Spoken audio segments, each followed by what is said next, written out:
अवीव में सायरन बज रहे हैं। जैसे ही सेजल मिसाइल से अटैक होता है, तेल अवीव में सायरन बजने शुरू हो जाते हैं। अमेरिकी सैन्य ठिकानों पर भी, इजराइल के तेल अवीव में भी सेजल मिसाइल दागी है।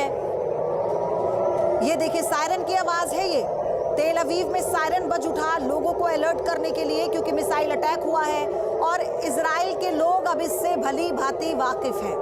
भली भांति इस सायरन को वो समझते हैं, उन्हें क्या करना है इस सिचुएशन में वो समझते हैं। एक और बड़ी खबर, दुबई में फिर से धमाकों की आवाज सुनी गई है। दुबई में कल हुए हमले के बाद आज फिर धमाके हुए। दुबई इंटरनेशनल एयरपोर्ट पर ईरान का बड़ा हमला। दुबई में काले धुएं का गुब्बार देखा गया है। तस्वीरें आप देखिए। दुबई जो आर्थिक तौर पर मिडिल ईस्ट का वो शहर है यूएई का, और मिडिल ईस्ट की वो जगह है जो आर्थिक तौर पर पूरे मिडिल ईस्ट पर अपना प्रभाव छोड़ता है। ये आज सुबह की तस्वीर है जो ये बड़ा अटैक किया गया है, आप देखिए दुबई में, और यहाँ पर पैनिक क्रिएट हुआ और इसी को लेकर अब ये कहा जा रहा है कि यूएई की तरफ से क्या एक्शन होता है, क्योंकि दुबई में कोई अमेरिकी सैन्य बेस नहीं है। और ऐसे में अगर दुबई पर अटैक किया गया ईरान की तरफ से, तो क्या मिडिल ईस्ट के अब ये बाकी देश एकजुट होकर ईरान को अपने अपने मोर्चे पर घेरते हैं? ये भी बड़ा सवाल है कि रिटेलिएशन तो यहाँ से भी होगा, क्योंकि इस नुकसान की भरपाई करना बहुत मुश्किल है।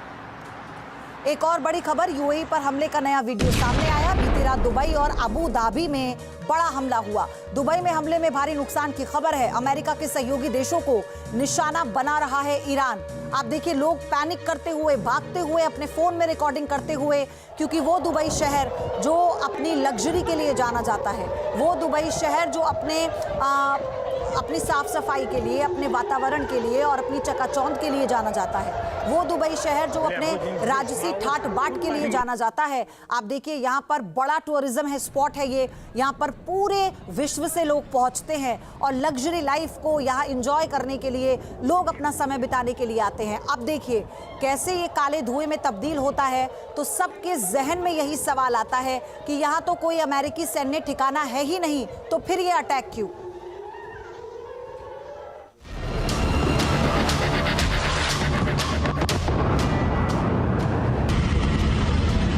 ईरान पर अमेरिका और इजराइल का हमला, दुबई पर फूटा ईरान का गुस्सा। दुबई में जिबेल एयरपोर्ट पर हमला, हर तरफ तबाही का मंजर दिखा। दुबई में ईरान का ताबड़तोड़ हमला, टारगेट पर आया बुर्ज खलीफा। दुनिया की सबसे ऊंची इमारत के पास धमाका, आसमान में दिखाई दिया धुआं। ईरान ने ड्रोन से किया हमला, खाली कराया गया बुर्ज खलीफा। बुर्ज खलीफा की लाइट बंद कर दी गई, हर तरफ हड़कंप मच गया। इजराइल और अमेरिका हमले के बाद ईरान के टॉप टारगेट पर दुबई आ गया। ईरान दुबई में ताबड़तोड़ हमले कर रहा है। एक दो नहीं, कई जगहों पर ईरान ने टारगेट किया है। देर रात ईरान ने दुबई के जिबेल एयरपोर्ट पर जोरदार हमला किया। जिबेल एयरपोर्ट से जो तस्वीरें सामने आई, उससे तबाही का अंदाजा लगाया जा सकता है। इस सबसे महत्वपूर्ण बंदरगाह पर हर तरफ तबाही का मंजर नजर आ रहा है। हमला इतना जोरदार था कि पूरा पोर्ट आग की लपटों में घिर गया। जिबेल अली दुनिया का 9वां सबसे व्यस्त बंदरगाह और मिडिल ईस्ट का सबसे महत्वपूर्ण पोर्ट भी है। 134 वर्ग किलोमीटर में फैले इस बंदरगाह से 120 देशों की 5000 से अधिक कंपनियों के सामानों का आवागमन होता है। सिर्फ बंदरगाह ही नहीं, दुबई को तमाम प्रमुख जगहों ईरान ने निशाने पर लिया है। हम आपको दुबई के अलग अलग इलाकों में हुए हमले की तस्वीर दिखा रहे हैं। इन तस्वीरों को देखकर अंदाजा लगाया जा सकता है कि इस भयंकर हमले से दुबई में कितनी दहशत फैली होगी। हर कोई डरा सहमा है, क्योंकि किसी को नहीं पता ईरान का अगला ड्रोन या फिर मिसाइल किस इलाके में तबाही मचा दे।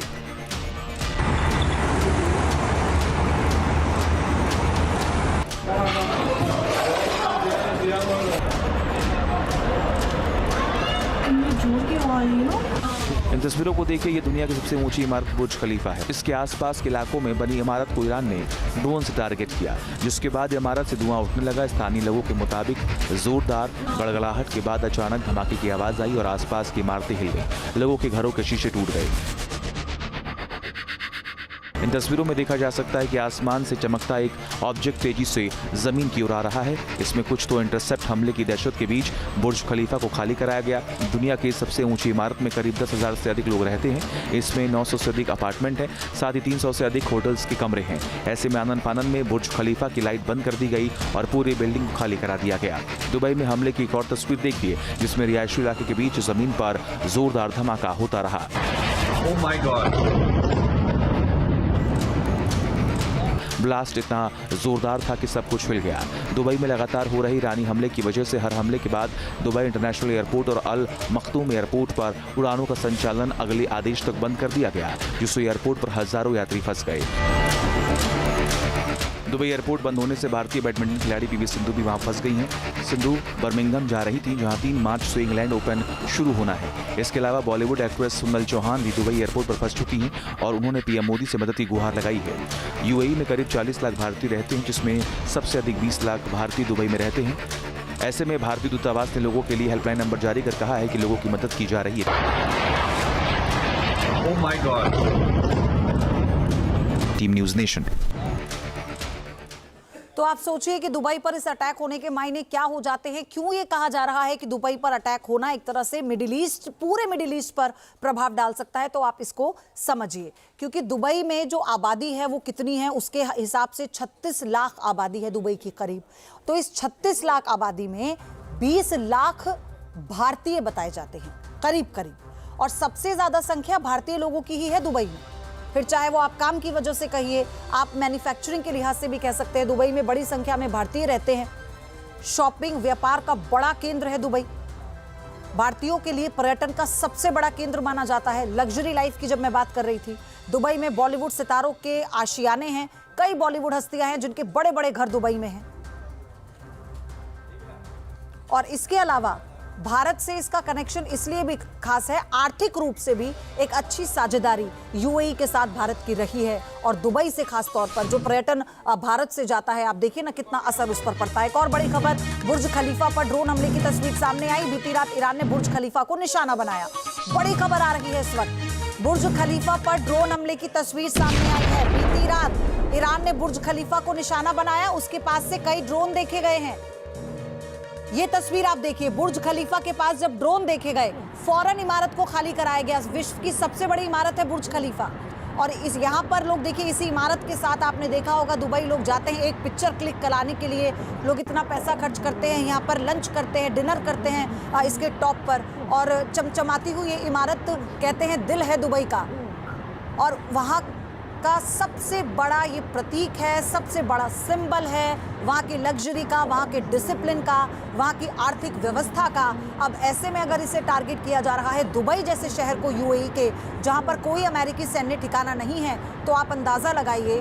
तो फिर ईरान इस वक्त आप ये कह सकते हैं कि क्या ये बौखलाहट में उठाया गया कदम है, पैनिक में उठाया गया कदम है, क्योंकि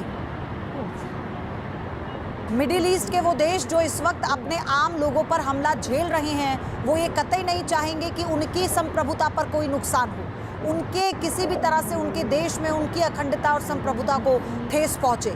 और यही कारण है। अपराजिता पांडे जुड़ी हुई है लगातार मेरे साथ। अपराजिता, दुबई पर हमला कर देना ईरान की तरफ से, क्या ये हम उससे कह सकते थे कि पहले हो सकता है बौखलाहट में उसने कर दिया हो, एक पैनिक हो जाता है, बट बैक टू बैक उसने अटैक किया, और वो तब किया जब ईरान की तरफ से कहा गया था हम सिर्फ मिडिल ईस्ट में उन जगहों पर अटैक करेंगे जहां अमेरिकी सैन्य बेस हैं। दुबई में तो कुछ भी नहीं। बिल्कुल, आई फील कि जैसे आप कह रहे हैं कि back to back, I think this is more towards economic or the symbolic sense of it all. Dubai में कोई सैन्य बेस नहीं है यूएस का, और बुर्ज खलीफा पे अटैक करना बहुत इंडिकेटिव है कि वो ये दिखा रहे हैं कि they are striking at the heart of Dubai. And इसका मोस्टली जो कॉन्सिक्वेंस होगा वो बहुत ज्यादा इकोनॉमिक रैमिफिकेशंस होंगे, क्योंकि दुबई जैसा आपने बोला बड़ा ही stable, safe, crime free zone माना जाता है। दुनिया भर के अमीर लोग वहां आके रहते हैं, अपना पैसा स्टोर करते हैं। It has more to do with destabilisation of the entire Middle East rather than just taking out some anger on Dubai. ये इंडिकेटिव है कि अब ईरान काफी उन्होंने अपना दिमाग बना लिया कि now this is an all out war for them. और बिल्कुल, लेकिन जिस तरह अब ईरान अपना एग्रेशन दिखा रहा है वो बहुत स्वाभाविक है। भाई उसका सुप्रीम लीडर खत्म हो गया, उनकी जो एक चेन ऑफ कमांड है वो वहां पर हमने देखा 10 से ज्यादा जो बड़े कमांडर्स हैं वो खत्म हो गए हैं इस पूरे हमले में, तो वो अपना एग्रेशन दिखाएगा। लेकिन क्या ये सिर्फ यहीं तक है? एग्रेशन का जो एक लेवल है वो सिर्फ यही नजर आ रहा है? नहीं, हम ये देखेंगे कि आगे जाके ये अभी बड़ा इमीडिएट एक जिसे हम कहते हैं नी जर्क रिएक्शन है। हाँ। आगे उनकी क्या स्ट्रैटेजी बनती है ये हमें अगले और 10 दिन करीब में पता चलेगा। हम ये भी देखेंगे, we also have to see it from the side of the fact कि कितने टाइम से हम इजराइल गाजा कॉन्फ्लिक्ट देख रहे हैं, उसका भी इम्पैक्ट है ईरान पे। This is a very long term reaction to what has been happening in the Aparajita, मैं मिडिल आ रही हूँ इस वक्त। 2 तस्वीरें दर्शकों को हम जरा दिखा दें। 2 तस्वीरें आप देखिए, बुर्ज खलीफा पर जो हमला हुआ है और उसके बाद ये पाम होटल पर जो हमला हुआ है उसको निशाना बनाया गया है। इन 2 तस्वीरों को आप देखिए और आप ये मानिए कि कितनी नज़दीक से बुर्ज खलीफा के जो मिसाइल्स हैं वो देखी गई हैं। वहाँ जो लोग थे उन्होंने अपने कैमरे में रिकॉर्ड किया है इस पूरी घटना को, और ये अनएक्सपेक्टेड था। दरअसल दुबई तक मिसाइल अटैक होना वो अनएक्सपेक्टेड था। आप कैसे देखिए टारगेट किया जा रहा है दुबई को, जैसा अभी जो हमारे साथ मेहमान हैं अपराजिता, उन्होंने बताया कि ये एक इकोनॉमिक हिट है, ये आर्थिक रूप से एक बड़ा प्रहार है जो इसलिए दुबई को चुना गया। और ऐसा नहीं है कि सिर्फ एक अटैक किया गया। आप ये समझिए कि इस पूरे स्ट्रैटेजी को समझिए कि वो मिडिल ईस्ट के ठिकाने जहाँ पे अमेरिकी सैन्य बेस है वो तो टारगेट पर है ही, लेकिन क्योंकि मिडिल ईस्ट के इन देशों से नाराजगी भी है, अब यूएई से जो नाराजगी है उसकी भरपाई वो चाहता है कि यूएई को आर्थिक तौर पर नुकसान पहुंचाकर वो करे ईरान, और इसलिए दुबई को चुना गया। दुबई के बारे में कौन है, क्योंकि दुबई में जो पर्यटन है कहते हैं वही तो उसका सबसे बड़ा स्रोत है, और अगर वहाँ पर सेंस ऑफ इनसिक्योरिटी आता है, वहाँ पर जितनी भी चीज़ें चल रही हैं वो बंद हो जाती हैं, तो ये बहुत स्वाभाविक है कि इसका असर आर्थिक तौर पर पड़ेगा दुबई पर, यानी यूएई पर पड़ेगा।